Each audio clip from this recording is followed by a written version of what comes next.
Let's see. So again, thanks everybody for joining. My name's Jason of No Digital Billboards in San Jose. We have with us John Miller and Les Levitt, also steering committee members of the group, and we're all going to present slides to you this evening, and then followed by, we'll have a Q&A session. If anyone has questions on our presentation, on the updates on billboards in San Jose, and then we can do a roundtable if folks would like to say a minute or two of anything that might be on their mind on the topic. And before we jump into the slides, I just would like to mention that if any questions come up on the content itself, like either you can't hear us or something doesn't make sense, feel free to unmute and ask us to repeat that. Otherwise, if you have questions to go deeper into a topic, we would ask if you can try holding those questions till towards the end of the presentation, and then we'll have a specific Q&A session. So welcome everybody. With that, I'm going to hand it over to John and kind of give us an intro on the history of the billboard topic. I know a lot of you have followed us from the beginning, and we appreciate your ongoing support over the last few years. But there's a lot that's happened since early 2020. So with that, I'm going to hand it off to you, John, to kind of give us an intro and history on the topic. Thanks, Jason. Good evening, everybody. Before jumping right in, I want to make sure we're all on the same page.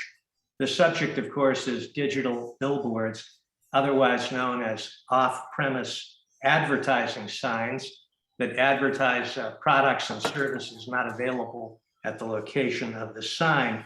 Now, they're not to be confused with on-premise signs identifying a business, a restaurant, a retailer, or an event venue. Very interestingly, most recently, the US Supreme Court has ruled and reaffirmed the traditional and constitutional right of municipalities to regulate and even prohibit off-premise advertising if that community has the political will to do so, as was the case for many years in San Jose before the city council decided to change course. So that's what we're talking about. That's what we're concerned about. And our organization, which I'd like to tell you a little bit about, No Digital Billboards in San Jose, we're a coalition of about 800 individuals, several neighborhood associations, environmental and historic and architectural organizations, all of which oppose allowing digital billboards to change the historic character, architectural integrity, and natural environment of San Jose. And believe me, the city's plan to open up public property to digital billboards will indeed do all of that. So we're concerned about the digital billboards. We're an organization that's been in existence now over a year. We've attended, we would estimate, over 100 meetings of various city agencies, meeting with members of the city council, their staff, interested individuals, and community groups talking about this topic. We've reviewed hundreds of pages of documents, and I think we can confidently say that we know quite a bit more about this topic than most members of the city council. We know enough to have written and have accepted for publication 11 op-eds that have appeared in the Mercury News, San Jose Spotlight, and San Jose Inside.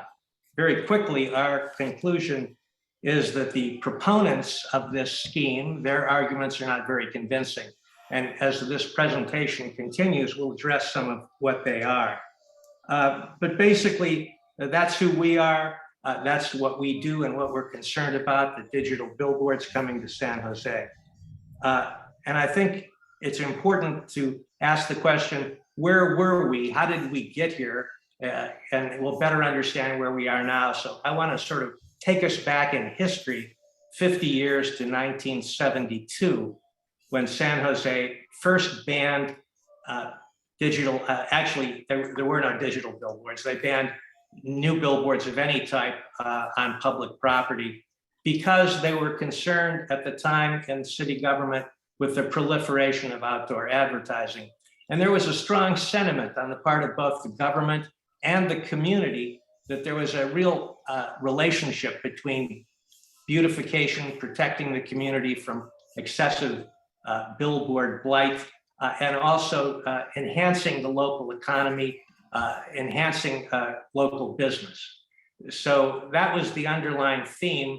And it was so successful in ridding public property of billboards at that time that in 1985, the ban was extended to private property. And that we can demonstrate on the next slide. Thank you. That there are several excerpts here we've taken from the Mercury News from 1985, the year of that ban on private property, that shows you the relationship between protecting the city from visual blight and encouraging and, in fact, motivating economic development. That theme runs through all of the considerations supporting that ban back in 1985. So what was good for the environment, what was good for the environment then in 1985, we believe is still good today, and what was bad is still bad. The city, however, which is under the influence of special interest groups, namely the billboard industry, has turned this whole concept on its head. They're saying that digital billboards in particular are going to be good for the local economy and good for business. We haven't seen any evidence indicating that that is a viable position for the city to take. So that's how we sort of got to where we are. And one other thing I would like to point out, the airport, San Jose Airport, is named, of course, after Norm Mineta, who was mayor of San Jose back in 1972, and who supported the ban on billboards on public property. We're saddened to learn that Mr. Mineta died yesterday at the age of 90. And I personally feel it is rather disrespectful of his legacy that the first new billboards on public property in San Jose, approved by the city council, are to be constructed at the airport that bears his name. One thing I think we can say with great confidence is this is a public consensus issue. And if we could see the next slide there, I think it demonstrates very effectively the results of a survey conducted by the planning department last year. Over 2,000 respondents to the survey, which asked the question, what do you think of digital billboards coming to San Jose? What is your opinion about digital billboards? Almost 93% opposed them on freeway-facing property, like the locations at the airport that have been approved for the first of the digitals coming to public property. 80% opposed them on downtown landmark public buildings. So there certainly has been an outpouring of consensus on this, if I could put it that way. It's a lot different than the many contentious issues that the city has to deal with. When you look closely at this, it's very difficult to find anybody other than the billboard industry that supports this idea. Many of the residents oppose it. Many residents see it as a special interest taking over the city. And when you look at the last 7 years, this has been a city priority for much of that time, receiving the kind of funding city priorities do. And yet we can find upon our examination no public benefits. Instead, we see a lack of transparency, a lack of accountability, and an inability on the part of the city to really understand the implications of what they're signing up for. So that's sort of a little bit of a background view of where we are, who we are, what we're concerned with, and the public sentiment on this. Jason? Thanks, John. And for those of you that just joined, we're going to have a Q&A session after our presentation. So if you can hold on to questions so we can fly through our presentation, that'd be great. Thanks.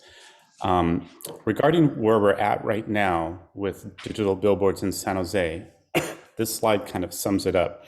A year ago, February, we with your support and public outcry from our group and other groups and neighborhood associations, the council heard our concerns and tabled phase 2 back at that meeting. However, unfortunately, they allowed phase 1 to continue, and phase 1 is the sites that have been identified and proposed for digital billboards on public property or city-owned property. And so the fight continues, and that's where we're going to go into some detail on what does that mean. That includes the airport billboards that were recently approved last February by the council. There's also additional billboards that are being planned for downtown on sides of buildings and along freeways and some of the parking garages. There's some links to the articles on this slide, and we can share our presentation after our forum tonight. So if you'd like to review and revisit, you can come back as well. One other thing I'd like to mention regarding the current status of things, we know for a fact that city staff has been working behind the scenes to award contracts to additional billboard companies for these sites downtown. There's been a notice of intent to award letters issued, and we know it's just a matter of time before those sites come before the city council again. So we've been monitoring the meeting agendas of the committees and council meeting, and we'll let you know as soon as we hear when that's coming up. Next slide, Les. So let's dive a little bit deeper on what happened with the airport billboards. First of all, this picture shows on the left the locations of the 2 sites where digital billboards are going to go up. You can see the circles indicate from the environmental report the light radius that's going to be emitted from the digital faces. And each site it's double-sided. So there's a north-facing sign along 101 freeway and a south-facing sign. And 3 of the 4 are going to be digital. And one of the faces that's the closest to the Guadalupe River Trail, which you can see is kind of like green and blue in the sort of in the middle of the picture, is where the trail is. And so both the city and the billboard company realized, and the airport realized, a digital billboard that close to the river would impact the environment there. So they switched it to a static, but it's still going to be backlit. It's still going to be lit at night.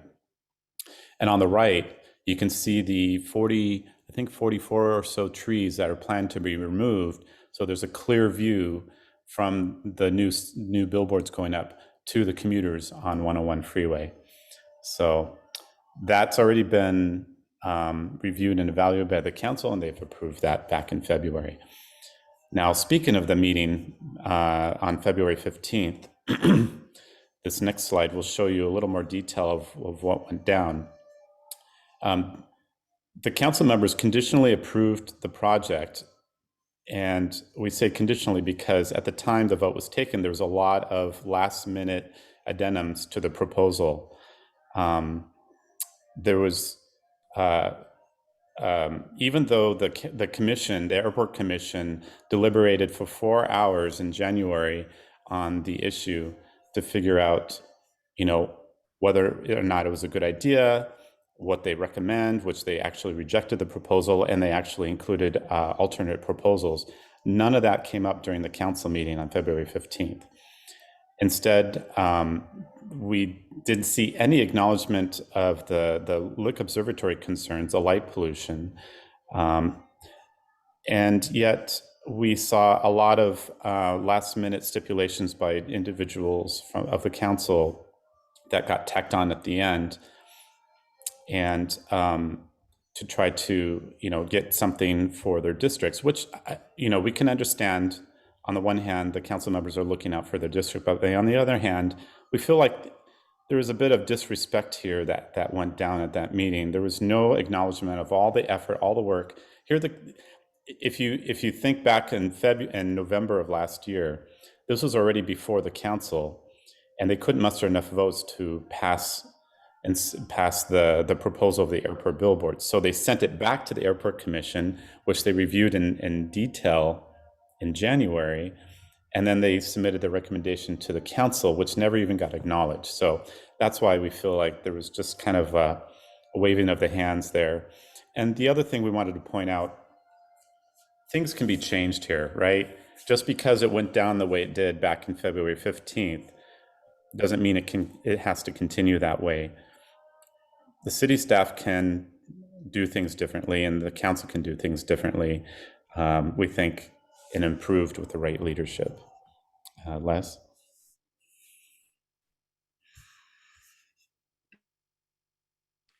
Yeah, so the table in this slide shows proposed sites for billboards downtown and along Highway 87. The graphic on the left may be an exaggeration, but the problem is that the city has not provided the level of detail to understand what is planned or what the outdoor media companies have proposed, even though we are constantly asking. As we mentioned, we do know there are other sites in play as a result of Public Records Act requests. The one furthest along is a billboard that the city issued a letter of intent for that is, believe it or not, 550 feet south of the airport runway on city property just south of Highway 880. That sounds a bit crazy for a lot of obvious reasons, and we are continuing to investigate whether the FAA has done an adequate evaluation of all the airport billboards, which should not only be considered as obstructions, but for glare and lighting impact to pilots. One other comment is that, yes, the city actually designated the downtown sign area, quote, the sign intensification zone. We think the natural environment, public art, architecture, things like that are what make our city attractive, not a sign intensification zone. Jason, back to you. Sure. We want to call out two misconceptions or misperceptions that were raised during the February 15th council meeting. One of them was the claim that by putting up these new digital billboards at the airport, it would save energy and overall in San Jose by taking down static or paper billboards. And that's just a big farce. We've did our own calculations, and as well as Airport Commissioner Pyle, and also if you look at some of the numbers here, and in the environmental report for the proposed airport billboards, it's estimated that one digital billboard will use as much as 46,000 kilowatt hours per year. Compare that to a single static billboard, many of which are either lit with a single light in San Jose or no light in San Jose, and that each light takes about 1,000 kilowatt hours per year. That's like almost a 42-to-1 ratio. So 42 conventional billboards would have to be taken down to equal the power consumption of a single new electronic billboard. Unfortunately, that's not happening. They decided to, they did decide to increase the ratio from 4-to-1 to 6-to-1 takedown, but unfortunately, 18 static billboards coming down is not going to equate less power consumption overall. They'd have to take down 126 static billboards in order to at least meet the current consumption of power. So we just wanted to make that known. And also, these billboards going up at the airport, they're huge. They're 1,000 square feet, about 58 across by about 18 feet long, 60 feet tall. And they're going to be huge. So another thing to keep in mind. Another thing, another environmental related concern is that many of you may know that the city of San Jose has climate smart and carbon neutral goals and initiatives by 2030. And we believe any project that increases power consumption just for the sake of advertising really needs a deeper look. Does it really make sense? It almost seems hypocritical that on the one hand, we're saying we should use power from San Jose and clean energy, But then again, any energy that consumes power from the grid is moving in the wrong direction, especially if you start thinking about like the rolling blackouts we've had in recent years during peak usage days. Here's another interesting fact. In New York last year, there was an uprising when residents were asked to conserve energy and turn off their air conditioners in fear that the system was going to collapse. Yet the billboards in Times Square were allowed to remain on, which were giant power wasting structures. Hopefully, we don't have to deal with that in San Jose, but something to keep in mind.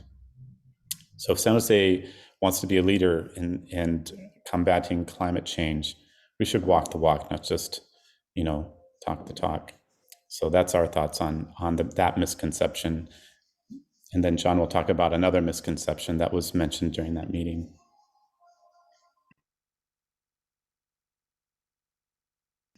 John, back to you. Unmute. Unmute myself. Sorry about that. Second misconception concerns removal of blighted billboards. This is not only a misconception, it's the major argument on the part of proponents of bringing digital billboards to San Jose. In 1985, when the ban on new billboards on private property was passed, there were existing billboards, of course, conventional or static billboards in San Jose, and they remain. Many of them are still functioning, still generating revenue for billboard companies. Now, they haven't received a lot of attention over the years, but ever since the billboard lobby reached out to the city council, we've heard much about these billboards constituting blight, and something has to be done about removing them. Now, the abandoned and blighted billboards like the one you see here on this slide really are serious blight. And the interesting thing is the city doesn't really want to admit that it currently has the authority in terms of the code enforcement unit of the planning department to remove an abandoned structure like that terrible billboard we see. So it doesn't require allowing digitals to be erected in order to deal with billboards of this type. But unfortunately, in one way of looking at it, most of the billboards, conventional billboards out there, are not abandoned. They're still owned and operated by the billboard companies. And the city is very intent on using their existence as a justification for allowing new digital billboards. So the planning department said, okay, if we're going to do that, let's have a replacement ratio that's pretty significant, like 10 to 1. For every new digital allowed to go up, we'll take 10 of these conventionals down. Now, the city council rejected that proposal for reasons that aren't entirely clear and chose the 4 to 1 ratio. So they, at the same time, and even to this very moment, if they're out there somewhere, they're talking about how they're motivated to do this to remove blighted billboards in San Jose, but they turned down the 10 to 1 replacement ratio. So we've asked the question, when all 22 digital billboards on public property are up and running, when phase 1 is completely completely rolled out, how many conventional billboards will be removed in the city? We estimated only 32 will be removed. And then the question might well be, how many existing conventional billboards will be left?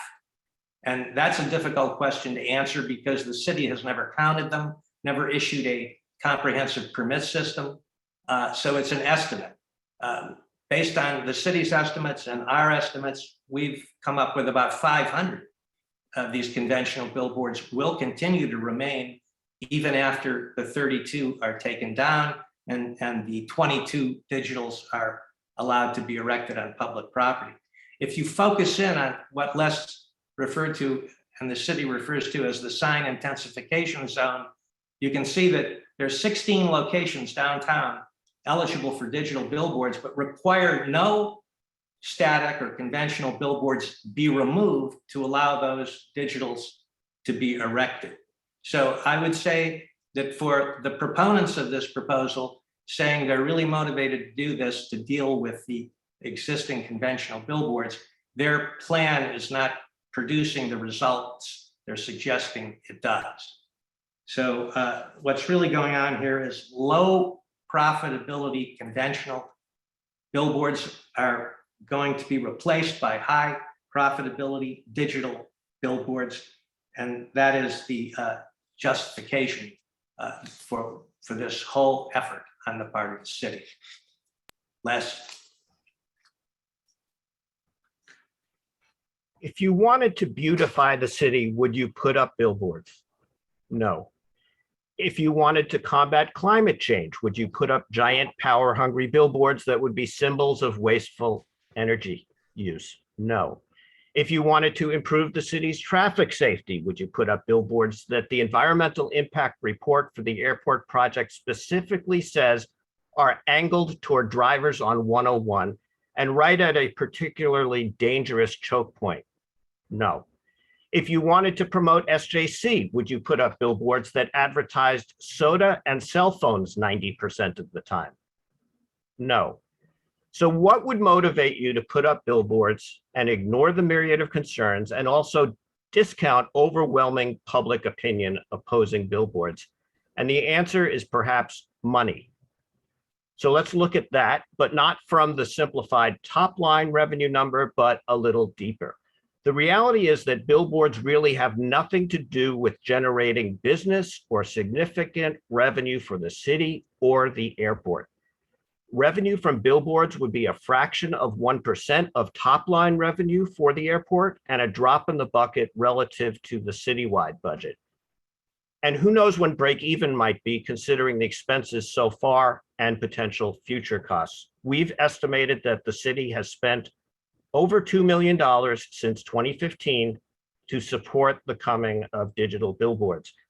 This slide looks specifically at the airport billboard project. Yes, airport revenue is down, but to put the $490,000 billboard annual revenue in perspective, note that the airport received these federal funds just in the last 2 years.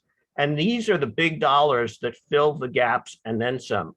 The billboards do not matter from a business case or from a marketing case. People will choose SJC based on flights and convenience, and that information is not easily communicated on a physical sign to people in cars who will typically make flight purchase decisions online.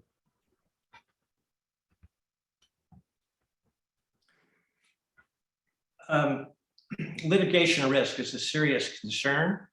We think there are 4 categories of risk that the city is facing by pursuing its plans to allow digital billboards.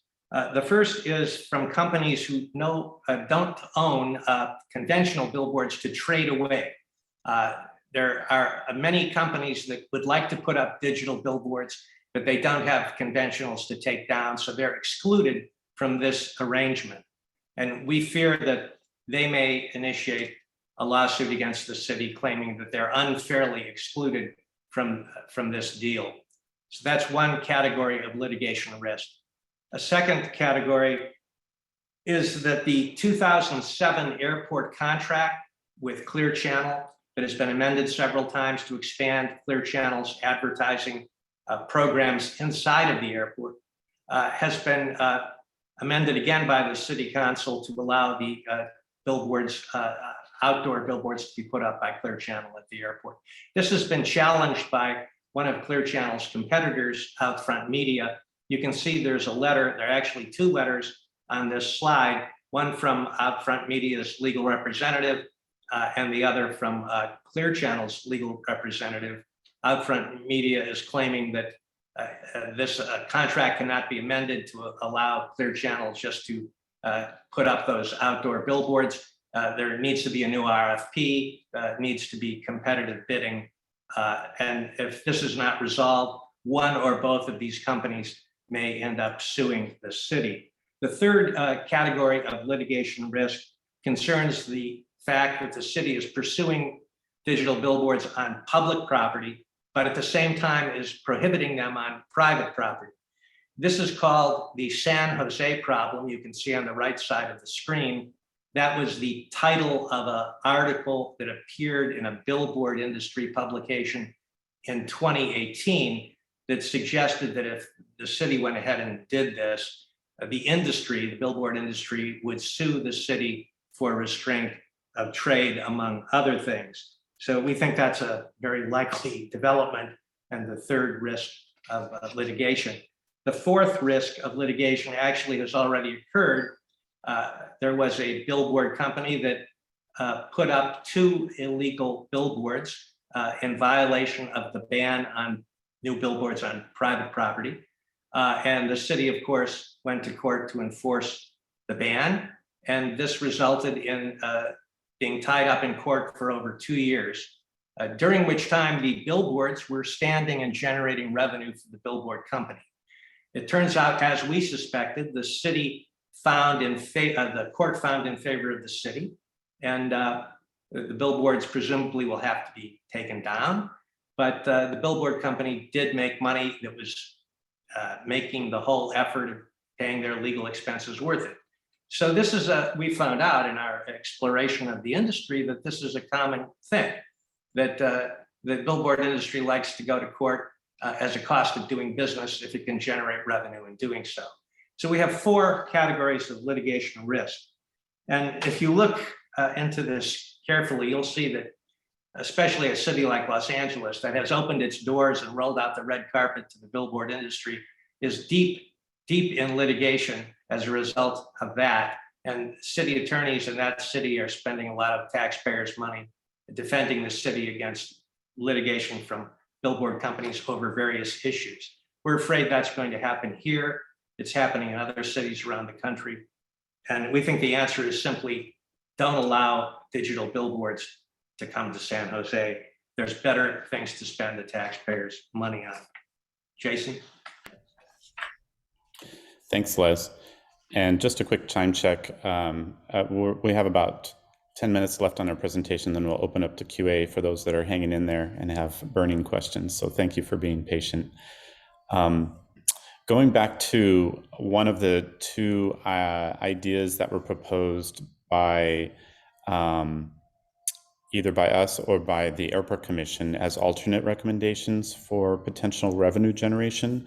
One idea was, instead of putting up these digital billboards, why not take advantage of existing structures? For example, the picture that we're showing on our screen is the new parking structure that was built in the economy parking lot at San Jose, which is right next to the 1-1 freeway and could be utilized by installing an on-premise sign where the airport could advertise airport services 100% of the time, or even partner with local artists and maybe offer like murals or promote other things to check out in San Jose.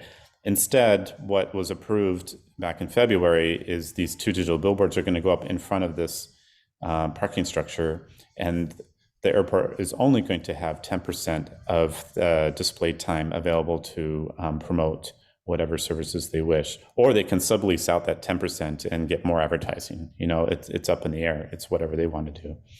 So if anyone's looking for a compromise, this is like the kind of RFP, request for proposal, we think that could have been entertained instead of opening up an RFP for bidding for off-premise billboard signs.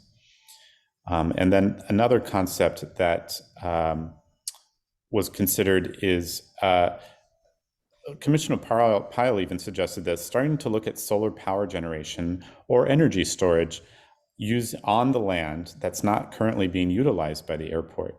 And there's a New York Times article that cited a lot of other airports are looking at this. They're looking at how can they, boost revenue for the airport and utilize land that's otherwise not in use. And solar panels is a hot one, but apparently San Jose Airport is not actively looking into that, which we feel is a bit hypocritical because the airport staff memo it claimed that alternative revenue sources had been explored, but they didn't cite any evidence or any request for proposals for alternative revenue generating ideas.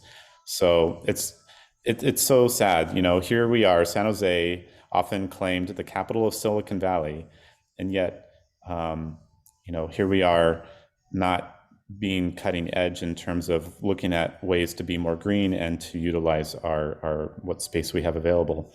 And one other quick note on this. There was, I don't know if you can see the graph on the right, but if you compare San Jose Airport to SFO or Oakland Airport, they bring in a lot more money in terms of regional freight than San Jose does. And we think that this could be an area that could be further explored to bring in more revenue at San Jose Airport. I think during some of the meetings, it was downplayed, but no one actually looked into it as far as we know. So that could be another area to explore further. Back to you, John. I think it's Lester's slide. Yeah, I think this is over to me. So this slide shows why everyone should pause and ask for some accountability before rewarding a vendor with new opportunities to create blight. The billboard on the left, which is identifiable as the property of Clear Channel, was in that state for 8 months, right next to the SAP Center. The billboards in the middle are along Coleman Avenue, the other major route between the airport and downtown. Is this how we want to welcome visitors, with beer and tequila ads, and then do even more of this on the other side of the airport? And the photo on the right is another example of how purported community benefit turns into a public right-of-way mess.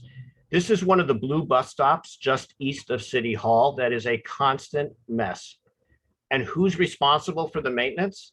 It's not the city, it's Clear Channel, who is allowed to put up these shelters with advertising after agreeing to maintain them, which it repeatedly fails to do. This is a high-level scorecard on where council members stand. This is based on the February 15th vote. One council member was clearly against new billboards. One plus the current mayor is clearly for new billboards. And the rest voted for the billboard project at the airport, but they have varying levels of concern. And despite all of our outreach and effort to provide facts, there's a significant level of misunderstanding and misconceptions with the two that we noted and several more. And we're going to keep trying to educate with the hope that decision makers want to make decisions based on facts and in the public interest. Yes, so what's next? Well, we fully expect that phase 1 will continue to be rolled out, and there's that airport billboard south of the runway that Les talked about. There are the potential billboard locations downtown that will be reviewed by the council. Our organization is going to focus on a few things we've identified here. I believe Les did allude to the FAA, not, as far as we can tell, conducting a proper evaluation of the billboards at the airport in terms of light and glare. So we're trying to get answers to that question. Did they or will they do that evaluation? We're also trying to get some verification from the city on the stipulations the city passed on February 15th regarding some changes to the contract held by Clear Channel at the airport regarding these proposed billboards. We'd like to see what is in writing, and does it in fact reflect the changes made by the city council. We've also been working on a questionnaire to the candidates running for city council and mayor on their views regarding digital billboards. And finally, we are beginning to consider the possibility of a ballot initiative on this subject, rather than attempting to convince a recalcitrant city council to change its position. So those are the things we're focusing on at the moment. Les? Some council members also have the misperception that the billboards at the airport were an isolated project, but as far as we know, the city is continuing to proceed with more billboards under phase one. And most of it is now driven by the Office of Economic Development in a pretty secretive way. The Airport Commission did a great job examining the San Jose billboard issue, and all of their recommendations are still valid and should be considered. And lastly, we get how things work. There's a constant tug of war with lobbyists and special interest groups coming to the city, but it seems like there should be much more balance and more weight given to the public interest. This applies here and to any other issue. And as we've said, we're starting to think about the idea, we're floating the idea of a ballot initiative. After working on this for a year and a half, we recently assessed where we are. The pro-billboard special interest side of this is a handful of lobbyists, maybe 5 people total. And our side includes a city survey with more than 2,000 people, 93% opposed, hundreds of letters and time to attend public meetings, a coalition of groups, 1,000 followers from all council districts. And yet the burden still seems to fall on us to do even more. So we're here to ask you to continue to think about the big picture of who we are as a city. Why should the city continue to use staff resources on something like billboards when there are so many other priorities? And specifically, back to the core issue, please consider how billboards can destroy our sense of place and our uniqueness, and they are the #1 form of preventable blight.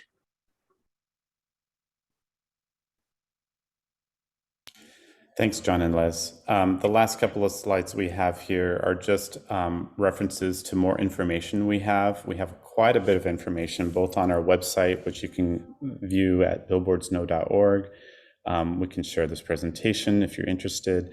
But there's just, we've reviewed several topics all around billboards, from the energy argument, helping the local economy argument, and so forth. In addition to that, we have done op-eds, as John mentioned, several op-eds, which we have copies of on our Google Drive, which are accessible. And then also, we're probably also interested on a lot of people's minds on this call, is we did send a candidate questionnaire to all the candidates running either for San Jose City Council or mayor. And we did get some responses, and we can share that after this community forum meeting. And we can also post it on our website, so you can view it there. With that, I think that concludes our presentation, unless John and Les, you have anything to add before we open it up to Q&A. With that, we will start taking questions. You can either ask questions in the little chat window. If you want to raise your hand or just unmute yourself and ask your question, you can go ahead. I do see we have one question already in the chat from Amy. She's asking which council member is against new billboards and which council member is for new billboards. So we know, based on the February 15th meeting, I think Councilmember Matt Mahan was the only one that voted against the billboards on principle, although Councilmember Peralez also voted no on that proposal. He was voting no because he wanted to open up the airport billboards to bidding for alternate billboard vendors. But he's definitely a pro-billboard person. And all the other council members voted in favor of the airport billboards. So I hope that answered your question, Amy. Anyone else have questions? You had said that one council member plus the mayor was for new billboards. Who is that one council member? Peralez. Yeah, and he's terming out. Both of them are terming out.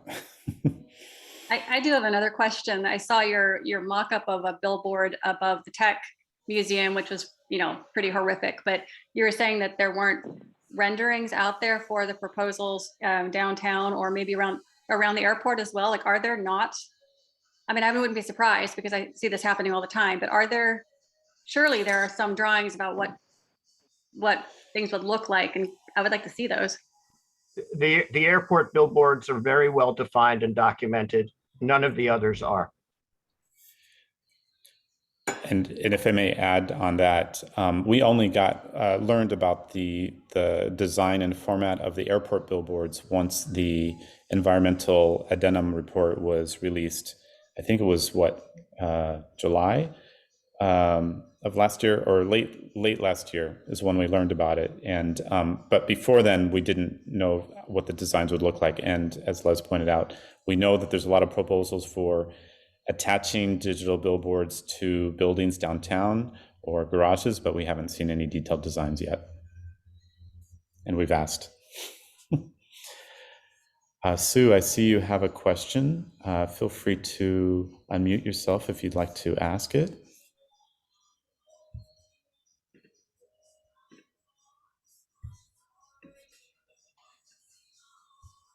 Sue, go for it. Hopefully you're able to unmute yourself. Otherwise, any other questions by anybody? If you have any other questions, feel free to raise your hand or put your questions in chat. Otherwise, we will make a copy of this presentation available after tonight, and happy to follow up with any questions by email or offline. Martha, yes, go ahead. Okay. I would just like to ask about the ballot initiative. How much would that cost? And are you doing any fundraising to do that? Because that really does sound like possible way to do it. And I just don't know how much that costs, and to get it on the ballot, because there's something for the registrar too, I assume. We have talked to a couple of people who have given us some idea what the price range might be. It could be as high as $300,000 to collect the necessary signatures to put a measure on the San Jose ballot. So that is a substantial amount of money, of course, and would require a fundraising plan and program. We haven't quite gotten to that point yet, but we are looking at it more seriously. Okay. All right. That surprises me. And how much is it for the ROV? Do you know what cost that is? That's the signature gathering cost. The assumption is that you would not have enough volunteers to gather. Yeah, I know, but the ROV, I would assume, has some cost for putting it on the ballot, just for their work and stuff like that. They don't registrar voters. These are voters, yes, the signatures of registered voters. No, I'm saying the registrar of voters must have some cost, must charge you something to put it on. Well, that's probably true. We haven't really gotten down to that level of detail. We were sort of knocked off our feet by the tremendous amount to pay professional signature gatherers. Yeah, I can see that. Note too that the city council has the power to put this on the ballot. Unfortunately, I know that they're probably going to put on several already, and they pay some cost for that too because of the charter review committee. So I don't know, that it might be better to have that be a citizen, but at that cost, that is really probably prohibitive.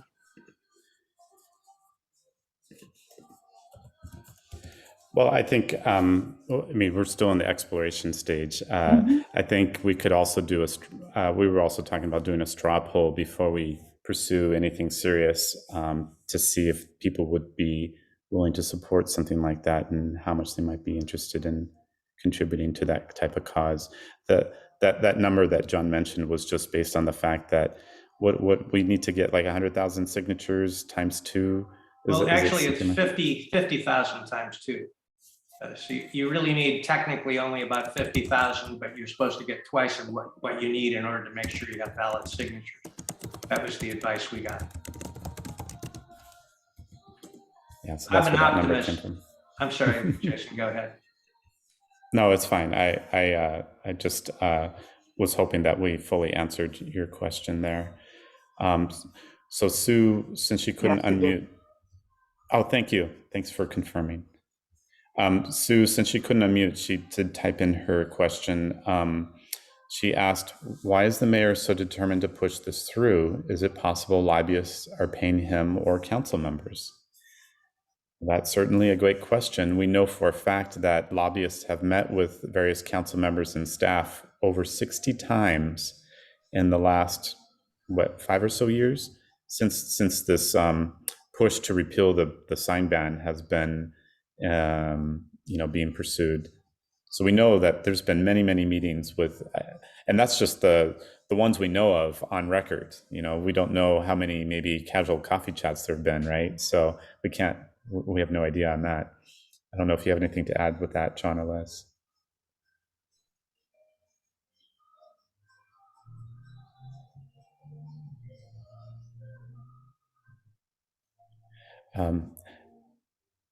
Any other questions anyone would like to ask? I hopefully answered your question, Sue. We know that the mayor's terming out, but I've also read articles in Mercury News that he may be having sights set for running for state or federal council seats. So, I mean, not council seat, but assembly seats. So stay tuned on that. Jason, I think we have a gentleman here who's put his hand up a moment ago. I can't seem to get my electronic hand raised, so. Go I'm for back it, in Craig. manual mode here. I'm wondering, you said you'd distributed and gotten some responses to a questionnaire of the next round of candidates for district office and the mayor. What were the results? I mean, who answered and what were the answers? So we're targeting release of this unedited Friday. And you can read it all the detail from everyone who responded. There's some yes, no questions, and then the opportunity, some people elaborated a little bit more. Should give you a good feel for where everyone stands. Great. I was interested in when you were going to release that, so very good. That'll be on the website, or is that coming out in the paper? Or? Yeah, we will both post it on the website, and we'll probably send a link to our mailing list as well. And we can make sure that anyone who attended the meeting today also receives a copy of the link or the questionnaire, if that's what you're looking for. Mm-hmm. I admire all the work you've done, but I feel pretty discouraged about the future. Thanks. That was Sheila, right? That was Sylvia. Oh, Sylvia. Sorry, Sylvia. Yes, thanks, Sylvia. Definitely. I think that we hope we can still make an impact here with all of your support, of course.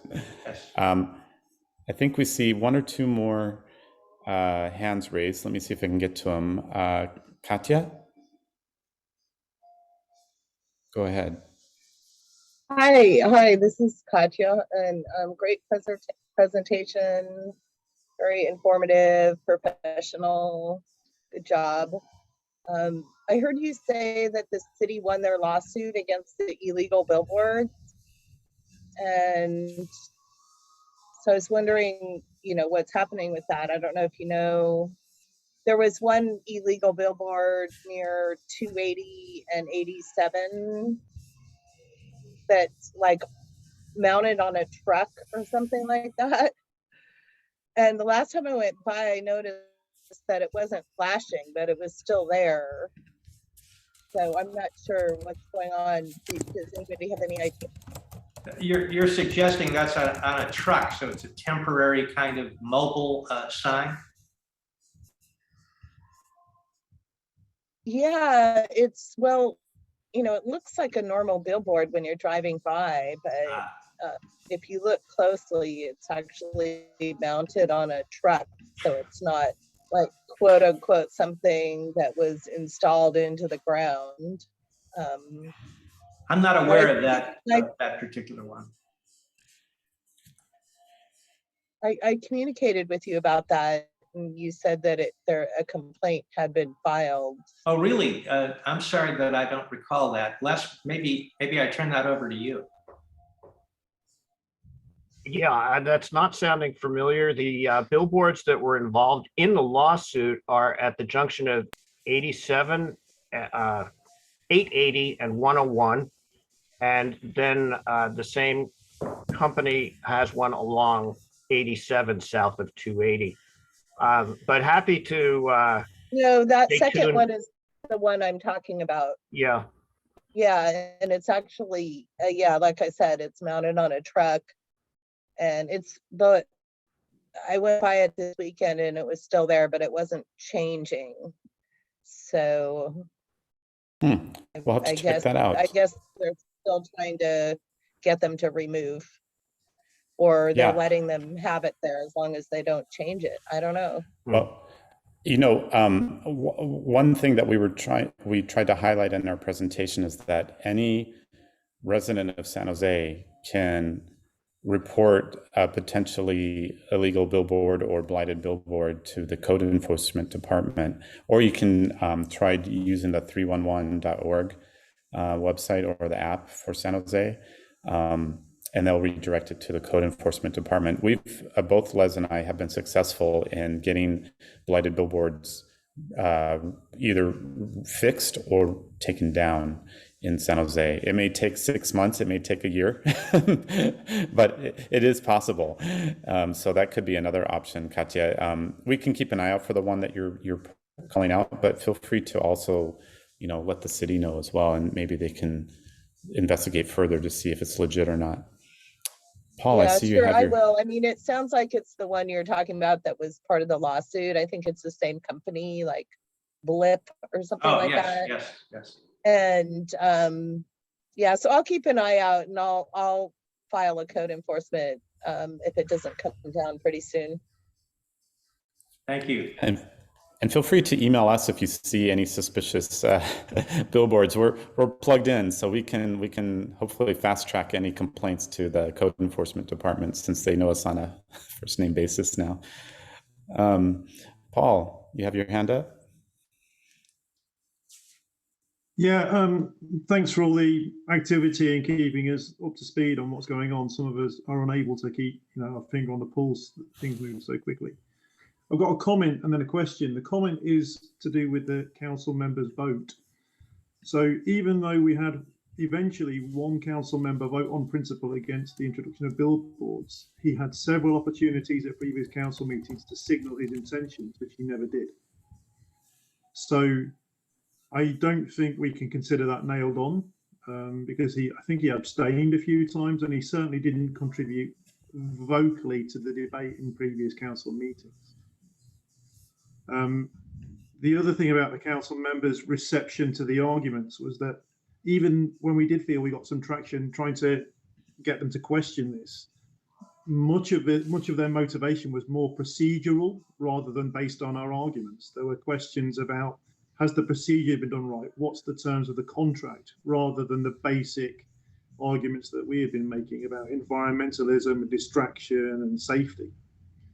So I think we have a task to work harder to make our points clearer and hit home in more compact, crisp ways to sway any opinion at some level. So I fear that maybe the council members at the time may have been entrenched somehow, and I still don't really understand why. The question is that since the February council meeting, where a deal was almost being done from the dais, do we have an idea of whether the billboard companies have agreed to those dealings? And it's not clear to me whether the billboard proposal at the airport is actually going forward, or whether they're just trying to see if the billboard companies can comply with the requests of the council.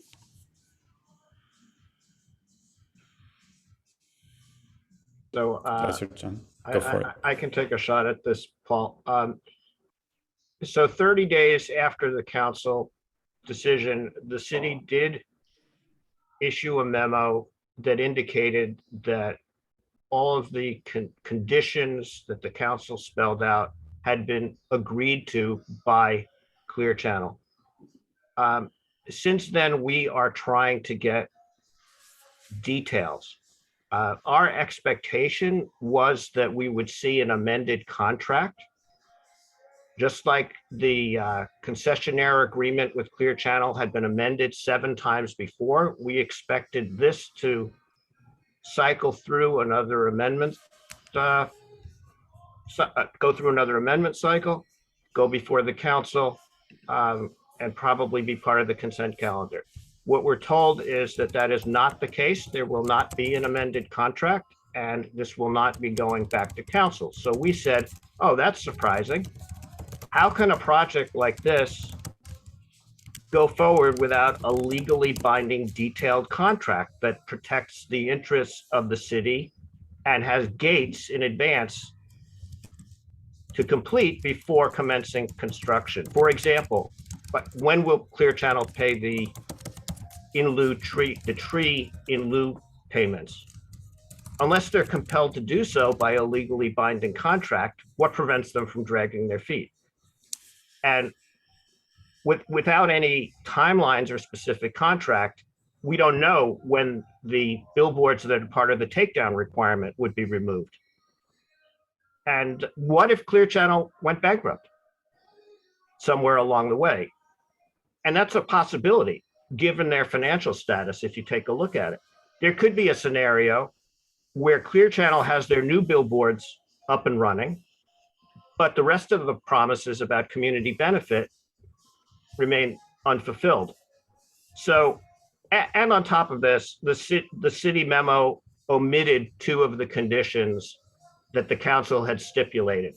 We have brought all of this to the attention of the city attorney, the city manager, the airport director. And unfortunately, this is how things seem to work in San Jose. Even with the oversight that we have, we flag these issues and they're ignored. So that's the long-winded summary of where it stands. We expect the city should do a better job of telling us where it stands rather than having to have us dig out this information. Yeah. And just one more detail I'd like to tack on to what Les just said. Most of the confirmations on Clear Channel's agreements have been through airport staff. We haven't seen anything directly from Clear Channel, and that's what Les is alluding to, that we're trying to see like a direct contract with the airport or the city and the billboard vendor, Clear Channel. So far, we haven't seen that, or we haven't been able to obtain that. We've had to issue several public records requests in order to get a lot of this information, because some city staff has either have been unable to or unwilling to share some of this information. So we may have to do another one along these lines. So stay tuned on that. Well, folks, it's been just over an hour.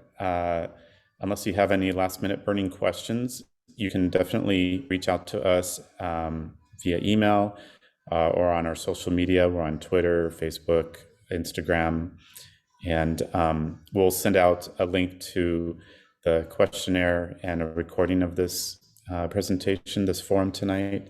And again, thank you so much for your ongoing support. We couldn't do this without you. And it warms our heart that we had, a couple dozen people tune in tonight to listen to us. So we really appreciate that. And we really appreciate you taking the time that you could otherwise have done something else with your evening. So with that, have a good night and thanks so much. Thank you, everybody. Thank you. Thank you. Bye-bye. Thanks, John.